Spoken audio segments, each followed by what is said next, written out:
Ang good news, bukas sa Itbulaga sa TV5 ay mag-guest pong muli si megastar Sharon Cuneta. Yes po, kung maalala nyo, yung unang show, pagbabalik ere ng TVJ dyan po sa TV5, ay si megastar po yung pong bisita. At ngayon po, siya po ay babalik para po i-promote yung pong Family of Two na movie. Ang bad news, Family of One lang po yung darating. Hindi po nangyari yung pong ating pinagdadasal na sana po mag-guest magkasama sa Itbulaga sa TV5 si Miss Sharon and si Alden Richards. So isipin nyo yung napakalaking ingay sana nun for the movie kung si Alden babalik po dyan sa Tabarkat, sa Itbulaga, sa TV5. Kung pinayagan lang po sana ng kanyang management sa GMA7. And nakakalungkot. Ngayon panahon ng Pasko sana, di sana po, di ba?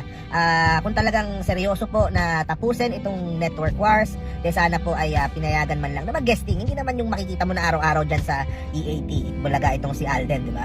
Paisa-isa lang. And ngayon lang po, Pasko na naman. And definitely, it would show a lot of goodwill coming from GMA7. Para po, once and for all, ipakita po na tapos na yung station war. Kasi ang nangyayari lang po, dahil yung kay Alden ay halatang halata, diba? Ay nabubuo po ang panibagong station war between TV5 and GMA7.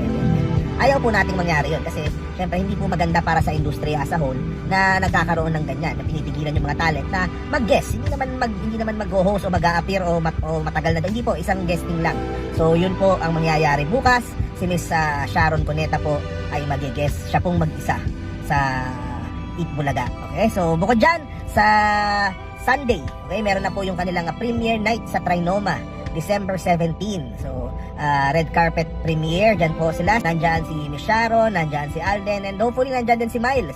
Para makita din po natin si Miles. Maybe subukan natin ma-interview o makamusta. At supportahan po natin na i-promote din natin yung pong kanilang movie na napakaganda, Family of Two. So,